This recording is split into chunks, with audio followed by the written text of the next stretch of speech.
Hello everyone. இன்னைக்கு லெசனில் நம்ம என்ன பார்க்க போகிறோம் அப்படின்னா கோ சென்டென்சஸ். இந்த கோ அப்படின்ற வார்த்தைக்கு எல்லாருக்கும் அர்த்தம் தெரியும். கோ அப்படின்னா போதல், போ அப்படின்னு சொல்லி தான் கோ சொல்லுவோம். பட் அந்த கோ கூட go on, go to, go off இந்த மாதிரி நிறையா ப்ரிப்போசிஷன் சேர்க்கும் போது அதோடைய அர்த்தம் வந்து மாறிடுது. அதெல்லாம் ஃப்ரேசல் வேர்ப்ஸாக ஆயிடுது. ஸோ அதோடைய அர்த்தம் என்ன, அதுக்கு எக்ஸாம்பிள் சென்டென்சஸ் இன்றைக்கி பார்க்கலாம்.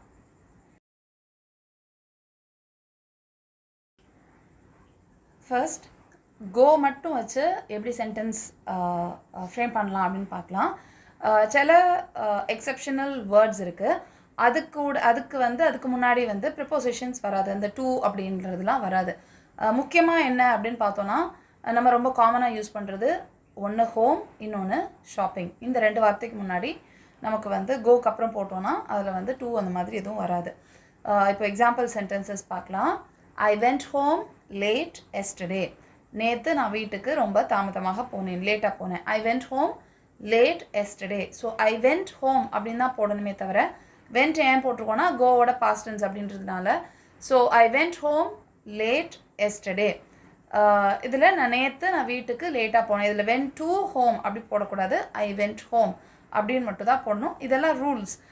ஏன் இப்படி இருக்குது அப்படின்னு நம்ம வந்து ரொம்ப யோசிக்கக்கூடாது, அப்படியே யூஸ் பண்ணிக்க வேண்டியதான். Next one shopping. இந்த ஷாப்பிங் அப்படின்ற வார்த்தைக்கு முன்னாடியும் டூ வராது, அதாவது கோ யூஸ் பண்ணோன்னா. ஓகே, இப்போது வந்து நம்ம எல்லாம் ஷாப்பிங் போகலாம் அப்படின்னு சொல்லணும் அப்படின்னா லெட்ஸ் கோ ஷாப்பிங் அப்படின்னு தான் சொல்லணுமே தவிர லெட்ஸ் கோ டு ஷாப்பிங் அப்படின்னு சொல்லிட்டு சொல்ல வேண்டியதில்லை. So let's go shopping, I went home late. Next one go for. எங்கெல்லாம் யூஸ் பண்ணலாம் அப்படின்னு சொல்லிட்டு பார்க்கலாம். இந்த கோ ஃபார் அப்படிங்கிறது வந்து முக்கியமாக இந்த வாக் அப்படின்றதுக்கு சொல்லுவாங்க. அதாவது நம்ம போகலாம், வாக் போகலாம், ஒரு வாக் போகலாம் அப்படின்னு சொல்லுவோம்ல, அப்படி சொல்கிறதுக்கு go for a walk. Let's go for a walk அப்படின்னா நம்ம ஒரு வாக் போகலாம் அப்படின்னு சொல்கிறதுக்கு let's go for a walk அப்படின்னு சொல்லிட்டு சொல்லலாம். Next one don't go for it. Don't go for it அப்படிங்கிறது என்னென்னா, இந்த இடத்துல கோ ஃபார் அப்படிங்கிறது என்ன அர்த்தம் கொடுக்கும் அப்படின்னா தேர்ந்தெடுக்காதே அப்படின்னு சொல்கிறதுக்கு தான். இந்த தேர்ந்தெடுத்தல் அப்படின்னு சொல்கிறதுக்கும் நம்ம வந்து இந்த கோ ஃபார் அப்படிங்கிற இந்த ஒரு ஃப்ரேசல் வேர்ப் யூஸ் பண்ணலாம். So don't go for it அப்படின்னா இதை வந்து தேர்ந்தெடுக்காதே. இப்போ ஒரு ட்ரெஸ் எடுத்து ஒருத்தவங்க வச்சுருக்குறாங்க, டோன்ட் கோ ஃபார் இட் அப்படின்னா இதை வந்து செலக்ட் பண்ணாத, இது நல்லா இல்லை அப்படின்னு சொல்கிறதுக்கு. முக்கியமாக தேர்ந்தெடுக்காதே அப்படின்னு சொல்கிறதுக்கு டோன்ட் கோ ஃபார் இட் அப்படின்னு சொல்லிட்டு சொல்லலாம். Next one she has gone for lunch. she has gone for lunch அப்படின்னா அதாவது லஞ்சுக்கு போயிருக்கிறாங்க அப்படின்னு சொல்கிறக்கும். ஏன்னா முக்கியமாக இந்த டூ வருமா ஃபார் வருமா அப்படின்றது நிறைய பேருக்கு டவுட் இருக்கும்.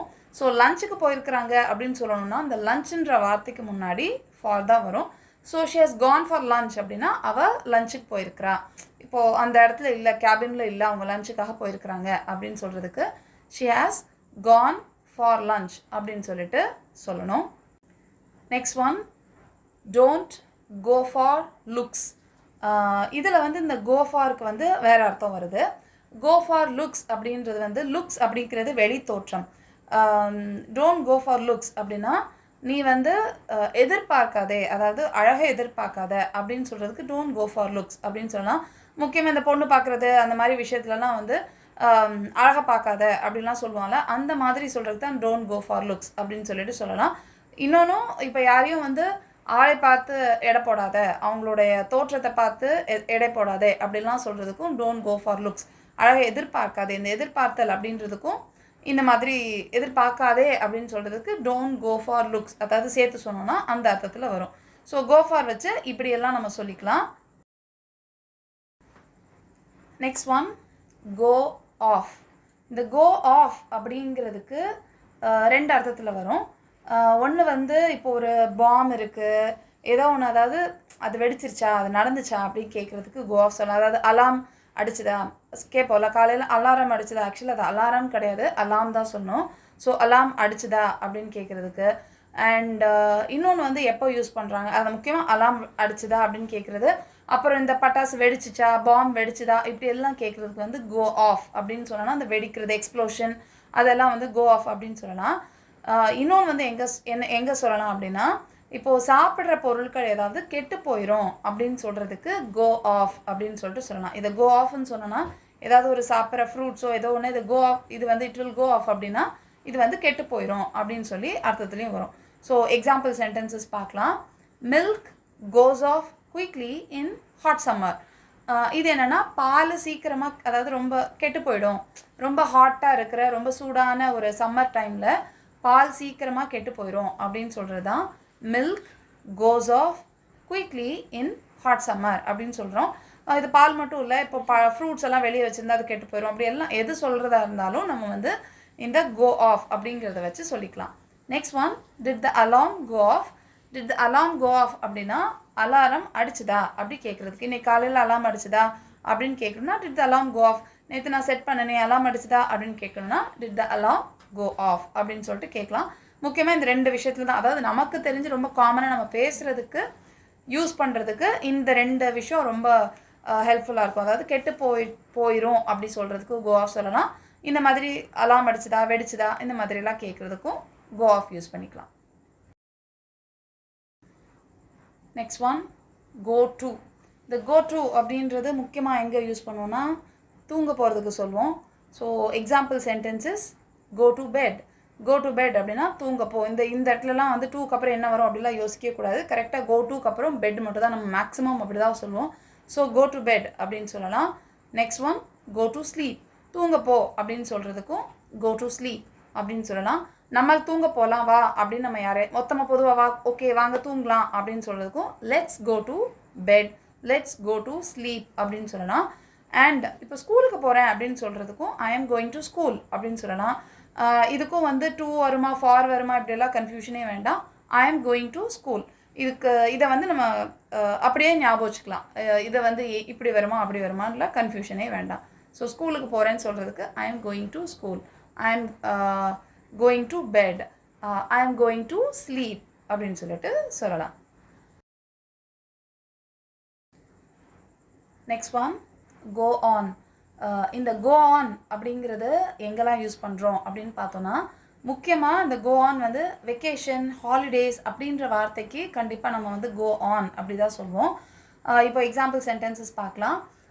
இந்த month of May I go on vacation அப்படின்னா மே மாதத்தில் நான் வந்து இந்த மாதிரி வெக்கேஷன் போவேன், ஹாலிடேஸ்க்கு வெளியூர் போகிறேன் இல்லை எங்கேயோ போகிறேன் அப்படி சொல்கிறதுக்கு இந்த month of May I go on vacation அப்படின்னு சொல்லிட்டு சொல்லலாம். இதில் வந்து முக்கியமாக இந்த வெக்கேஷன் அப்படிங்கிறதுக்கு கண்டிப்பாக கோ ஃபார் கோ டு அப்படியெல்லாம் கிடையாது, கோ ஆன் அப்படிங்கிறத கண்டிப்பாக யூஸ் பண்ணணும். நெக்ஸ்ட் வந்து கோ ஆன் எப்படி வேறு என்ன அர்த்தத்தில் வருது அப்படின்னு பார்த்தோன்னா கோ ஆன் அப்படின்னா கண்டினியூயிங், அதாவது போய்கிட்டே இருக்குது, இட்ஸ் கோயிங் ஆன், நடந்துக்கிட்டே இருக்குது, போய்கிட்டே இருக்குது, தொடர்கிறது அப்படின்னு சொல்கிறதுக்கும் கோ ஆன் அப்படின்னு சொல்லலாம். இப்போ நமக்கு எல்லாருக்குமே ரொம்ப ரொம்ப தெரிஞ்ச ஒரு டைட்டானிக்கோடைய தீம் சாங் இருக்கும்ல, my heart will go on அப்படின்னு. கோ ஆன் அப்படின்னா my heart will go on அப்படின்னா என்னுடைய இதயம் போய்கொண்டே இருக்கிறது அப்படி சொல்கிறது, கண்டினியூ ஆகிட்டுருக்கு. இந்த கண்டினியூஷன் சொல்கிறதுக்கும் வந்து கோ ஆன் அப்படிங்கிறது சொல்லலாம். So my heart will go on, என்னுடைய இதயம் போய்கொண்டே இருக்கும் அப்படின்னு சொல்கிறதுக்கு. இல்லை இப்போது ஏதாவது வேலை நடக்குது அப்படின்னா இட்ஸ் கோயிங் ஆன், வேலை எப்படி போயிட்டுருக்குன்னா இட்ஸ் கோயிங் ஆன் அப்படின்னு சொல்லிட்டு சொல்லலாம். ஸோ கண்டினியூ ஆகிறதுக்கும் நம்ம கோயிங் ஆன் இல்லை கோ ஆன் அப்படிங்கிறது சொல்லலாம். இன்னொரு அர்த்தம் என்ன அப்படின்னா அதாவது எரிய தொடங்குகிறது. இப்போ வந்து ஒரு லைட்டை பற்றி நம்ம சொல்கிறோம் அப்படின்னா லைட் வந்து எரிய ஆரம்பிச்சிருச்சு அப்படின்னு சொல்லுவோமா, அந்த எரிய ஆரம்பிக்குது அப்படின்னு சொல்கிறதுக்கும் கோ ஆன் அப்படிங்கிறது சொல்லலாம். ஸ்ட்ரீட் லைட்ஸ் வெண்ட் ஆன் அப்படின்னா தெருவிளக்குகள் எரிய ஆரம்பித்தது, பாஸ்ட் டென்ஸில் சொல்கிறதுனால தெருவிளக்குகள் எரிய ஆரம்பித்தது, ஸ்ட்ரீட் லைட்ஸ் வெண்ட் ஆன் அப்படின்னு சொல்லிட்டு சொல்லலாம். ஸோ இதெல்லாம் தான் இந்த கோ வச்சு நம்ம ரொம்ப காமனாக யூஸ் பண்ணக்கூடிய சென்டென்சஸ். அதாவது go on, go for, go to, இந்த மாதிரி ரொம்ப காமனாக நமக்கு தேவைப்படுற விஷயங்கள் இதெல்லாம் தான். ஸோ ரொம்ப இதை பற்றி இது ஏன் இப்படி வந்திருக்கு, ரூல்ஸ் ஏன் இப்படி இருக்குது, இப்போ வந்து ஹோம் அப்படின்னா ஏன் அதுக்கு டூ வரல, ஏன் கோ ஹோம் சொல்கிறோம், இப்படிலாம் ரொம்ப யோசிக்கக்கூடாது. நம்ம ரொம்ப யோசித்தோன்னா நமக்கு அந்த ரூல்ஸும் புரியாது, அதை கண்டுபிடிக்கவும் முடியாது, நம்ம படிக்கவும் முடியாது. ஸோ ரூல்ஸ் பற்றியே யோசிக்காமல் இப்படி தான் இருக்குது அப்படின்னா அதை அப்படியே படிச்சுட்டு அப்படியே பேசுகிறதுக்கு நம்ம ட்ரை பண்ணணும். ட்ரை பண்ணோன்னா ரொம்ப ஈஸியாக பேசுகிறதுக்கும் எழுதுறதுக்கும் தப்பு இல்லாமல் நமக்கு இருக்கும். நமக்கு கான்ஃபிடெண்ட்டாக நம்ம வந்து பேசவோ எழுதவோ செய்யலாம். ஸோ இனிமேல் நீங்களும் இந்த கோ வச்சு இருக்கிற இந்த சென்டென்சஸ் எல்லாம் நீங்கள் உங்களுடைய கான்வர்சேஷனில் கண்டிப்பாக யூஸ் பண்ணுங்கள். I'll meet you in the next lesson. Thank you. Bye.